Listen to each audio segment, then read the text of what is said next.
vamos a dar paso a la última presentación de la mañana, que también es un invitado que nos va a aportar pues una experiencia desde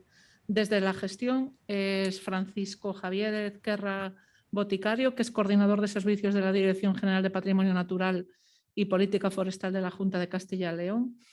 Tiene 25 años de experiencia en el sector forestal, más concretamente en la extinción de incendios forestales y en restauración de terrenos quemados, también en prevención, tanto a escala de monte en la provincia de León como a nivel autonómico, y ha sido jefe de servicio de restauración y gestión forestal. Yo no sé si, Francisco Javier, estás ahí, tienes la palabra. Muchas gracias a todos. Ya siento lo primero no poder estar allí con vosotros, que bien que me habría gustado. Y bueno, pues felicitaros por la organización del evento y agradeceros pues a toda la gente que está detrás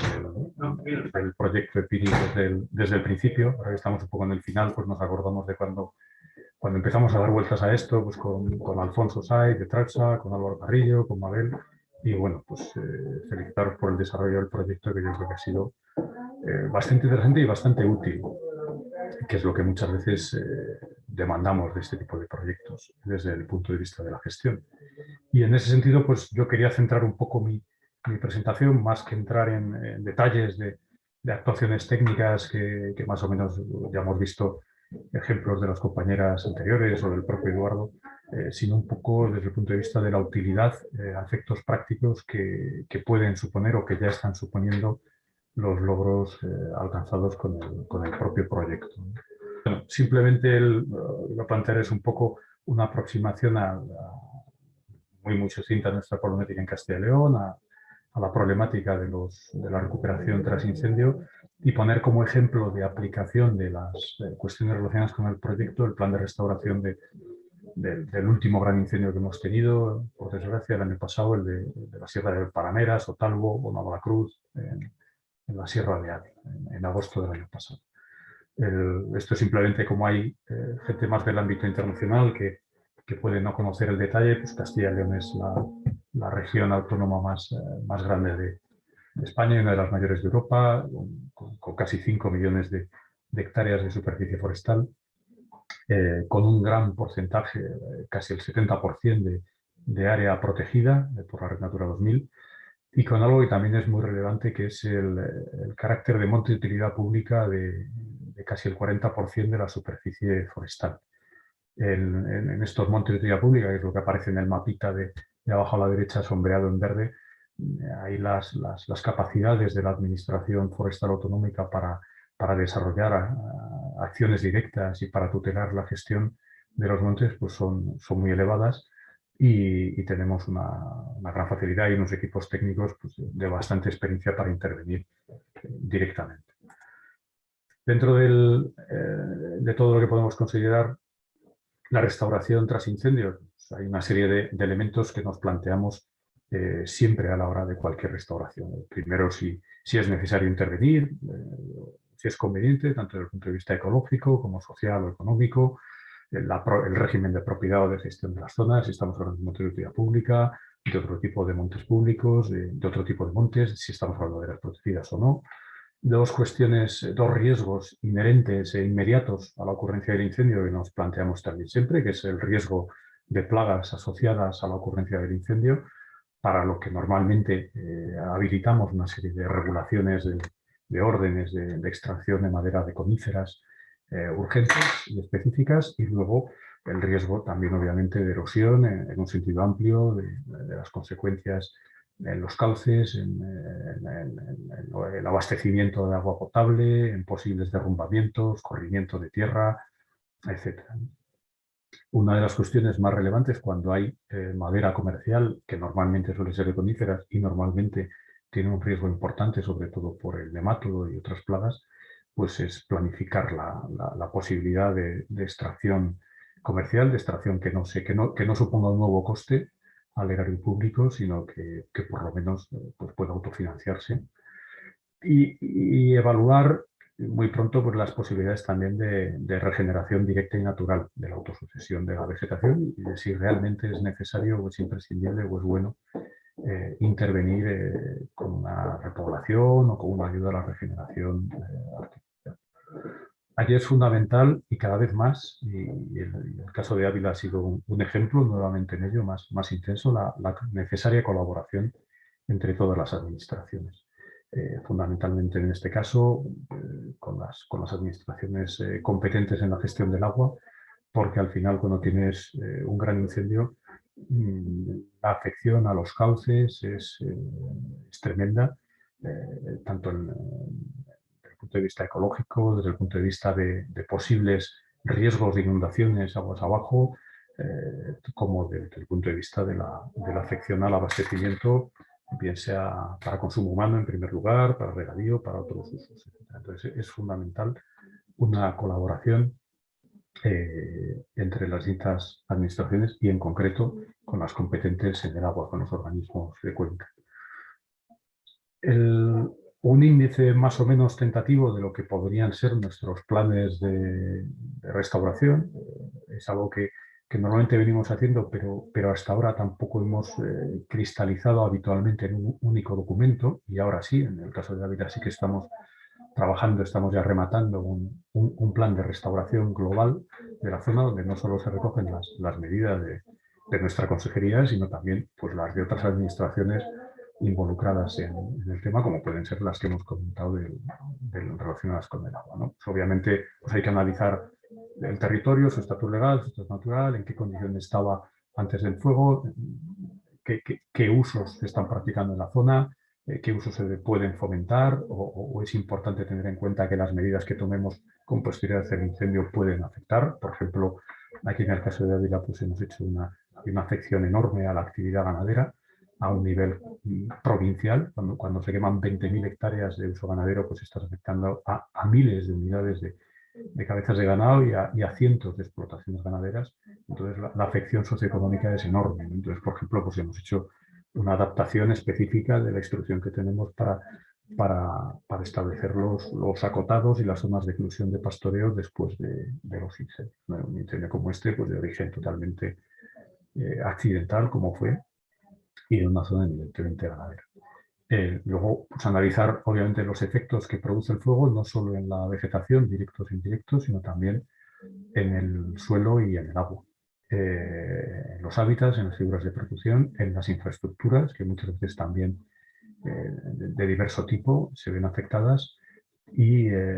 incluso en las zonas de interés cultural. Por ejemplo, en el caso de Ávila pues, se han visto afectados varios bienes de interés cultural, el castro de Ulaca, un castro betón, áreas arqueológicas con más de 2.000 años de historia, con 3.000 años de historia, que muchas veces tienen también un valor que de primera, desde el punto de vista más de la naturaleza o de la conservación de la naturaleza, no vemos, pero en muchas ocasiones es un valor superior a los que podemos considerar nosotros. De ahí, pues como es lógico en todo plan, pues debe haber un análisis de áreas mediante una zonificación, una priorización de acciones y el establecimiento de primero las acciones de emergencia y luego unas acciones a más medio plazo de restauración que habrá que evaluar a través de un programa de seguimiento y que abarcarán pues, los próximos 20 años. Muchas veces nos fijamos mucho en las acciones inmediatas al incendio, que son muy importantes, son urgentes y son necesarias, pero las labores de restauración se alargan durante décadas después. Y es importante tener ese planteamiento de futuro desde el principio y no perderlo de vista. Y por supuesto, pues entrar en las posibles fuentes de financiación. Simplemente, pues esto, un ejemplo el ejemplo que vamos a poner de la Sierra de Ávila en agosto de 2021 con más de 20.000 hectáreas en una zona además, si os fijáis, pues entre varias vías de comunicación, rodeada de un montón de pueblos que supusieron un gran problema y en los que se entró la estrategia de extinción y que hubo que evacuar varios de ellos y muchos de ellos se vieron afectados a la vez. Bueno, estos son detalles del incendio que tampoco creo que vale la pena entrar, están en la presentación, simplemente que la mayor parte de la superficie era superficie de matorral y de pastizal, de matorral de piorno, un matorral que regenera muy bien después de los incendios de forma natural y con una proporción tampoco desdeñable de repoblaciones de pino silvestre, que era realmente el tipo de bosque que hace 4 o 5.000 años ocupaba esa misma área, con algo más de 2.000 hectáreas y luego representaciones mucho menores otro tipo de superficies, ¿no? Esto es, por ejemplo, un análisis sobre las vegetaciones afectadas. Fundamentalmente predominan, como veis, los tonos verdes de matorral, los tonos violáceos de herbazales y pastos, y lo naranja, que serían las repoblaciones de coníferas autóctonas. Bueno, estos son los temas del estado legal, que tampoco creo que valga mucho la pena. Sí que me interesaba más entrar un poco en los análisis inmediatos después del incendio sobre la severidad, porque creo que es una de las grandes aportaciones del proyecto de PIRIS, es decir, poder tener de una forma más o menos rápida, con cierta inmediatez desde que se produce un incendio, de una evaluación de la severidad que nos permita priorizar y canalizar las actuaciones que esté en nuestra mano aplicar, porque en un incendio colosal como es este siempre va a faltar dinero, siempre va a ser insuficiente todo lo que hagamos, y es muy importante que lo que hagamos lo centremos en aquellas zonas que realmente o tienen más valores o se ven más afectadas o sus efectos pueden ser más inmediatos. Esto, por ejemplo, es el análisis con el NDVI de los índices de verdor antes y después del incendio, creo que es bastante evidente. Y esto, un análisis de severidad basado en el NBR, que también está utilizado en el proyecto PIRIS, ¿no? Donde se ven las distintas severidades, desde la muy alta a las bajas o a las incluso no quemadas, pequeñas zonas no quemadas en el interior del perímetro quemado, ¿no? Este análisis arrojó en su momento esto, pues un 20% de muy alta severidad, un 35% de severidad alta, donde empezamos ya directamente a tratar de concretar las acciones, prácticamente olvidándonos del resto en un primer término. Con la propia metodología del EPIRIS, combinando varios índices, alcanzamos esta otra clasificación, y luego llevamos a cabo también, conjuntamente con la gente del programa, un análisis específico del riesgo de erosión basado en el modelo RUSLE, donde se puede ver que las mayores tasas de erosión se aprecian en la parte sur, más o menos. No sé si veis aquí hay un resalte, que es lo que divide la cuenca del Duero, que tiene pendientes mucho más laxas, mucho más suavizadas, y un riesgo de erosión menor, de la parte del Tajo, la cuenca del Tajo, que tiene unos problemas erosivos mucho más grandes, que además tienen o pueden tener mucha mayor afección y tuvieron inicialmente en las captaciones de agua de los pueblos, en las carreteras, etc. El problema de los cauces fluviales nos inquietó mucho desde el primer momento, y también hicimos un análisis específico de severidad de forma colaborativa con tanto los organismos de cuenca del Duero y del Tajo como con la Dirección General del Agua, que se implicó desde el primer momento en la resolución de ello, un análisis específico de severidad en los cauces. El problema de los cauces aquí no es solo por la parte de los flujos hídricos, sino también porque en los cauces es donde se albergan algunos de los principales valores de biodiversidad de la zona. Por ejemplo, el desmán ibérico, el Galenis pyrenaicus, que como muchos sabréis, pues es una especie en peligro de extinción, y en concreto en el sistema central está especialmente amenazada. Aquí hay una población relictual muy importante a efectos genéticos y bicográficos, y centrada en algunos cauces de buena calidad.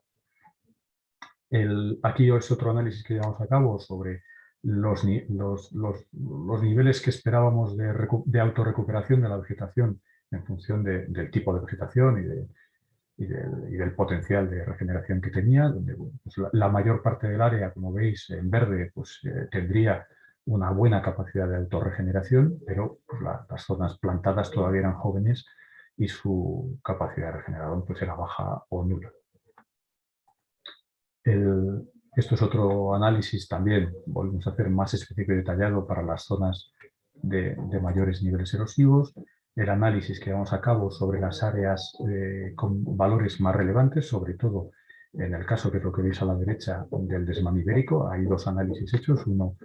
primero de las cuencas donde estaba presente, y luego un análisis mucho más detallado a nivel de tramo, de cuáles eran los tramos que tenían presencia de desmán y lo que se podía hacer con ellos, ¿no?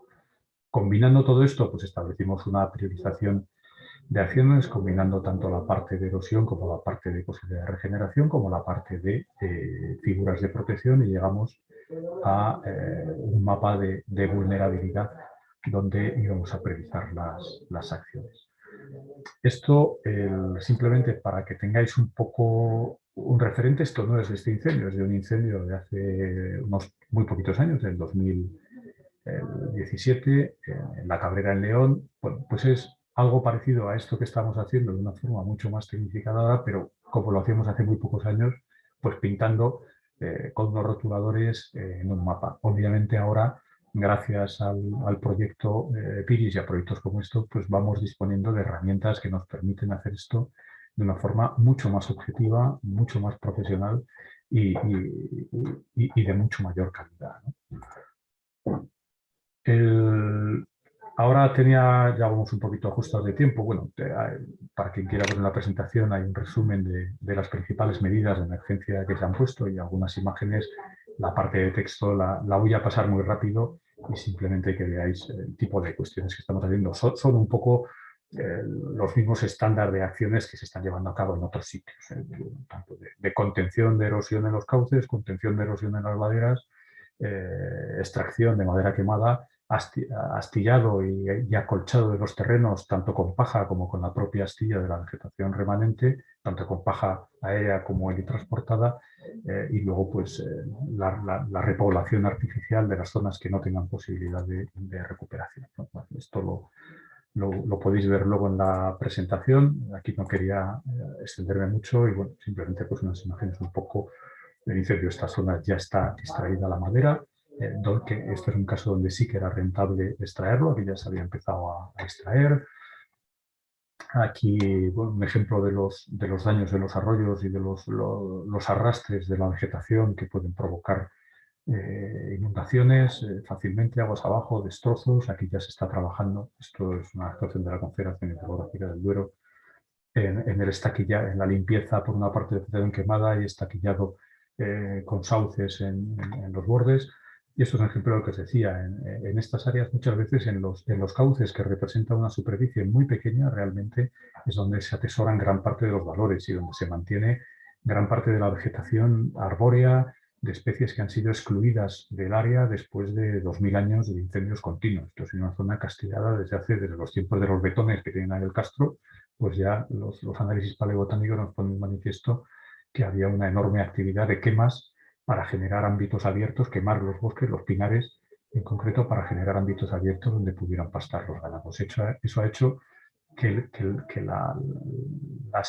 especies arbóreas hayan quedado reducidas a los sitios que se quemaban mal, normalmente los fondos de barranco y los fondos de cauce, donde tenemos reservorios de tejos, de acebos, de abedules, de especies propias de entornos más boreales, de especies propias del ámbito mediterráneo, etc. Entonces, hemos centrado mucho la actuación en la recuperación de los cauces y de la vegetación, de unas bandas de vegetación arbórea en torno a ellos.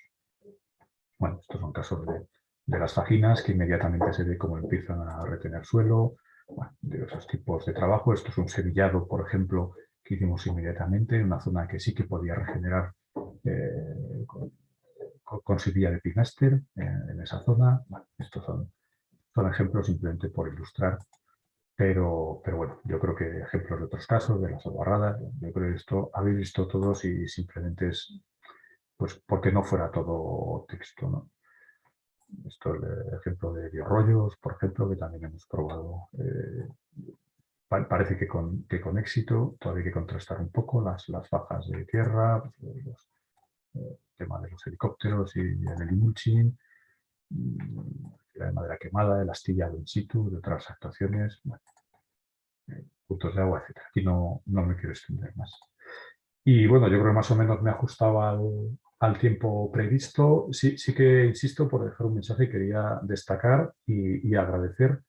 en un gran incendio como este dos cuestiones. Uno, no voy a entrar en el tema de la extinción, que por supuesto nos perderíamos porque no habría palabras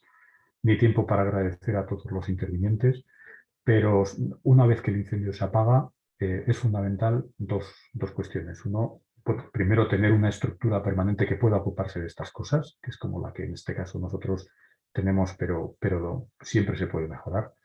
Dos, contar con herramientas tecnológicas y con apoyo técnico como el que brinda un proyecto como este para poder hacer los análisis lo más rápidos y certeros y útiles posibles para poder inmediatamente empezar a articular medidas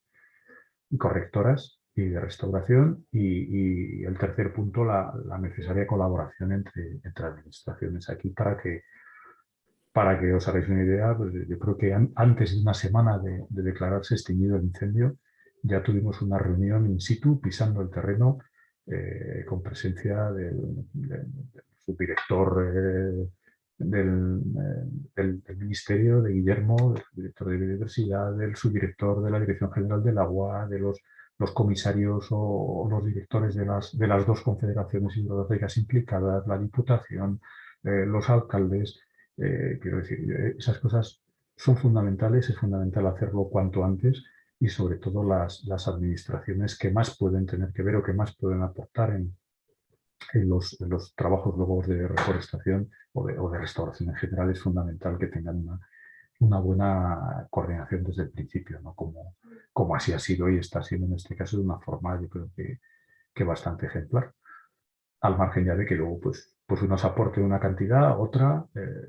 hablar de cifras podemos hablar mucho también, pero yo creo que por encima de las cifras está esa disposición a colaborar y a coordinarse, que es también esencial.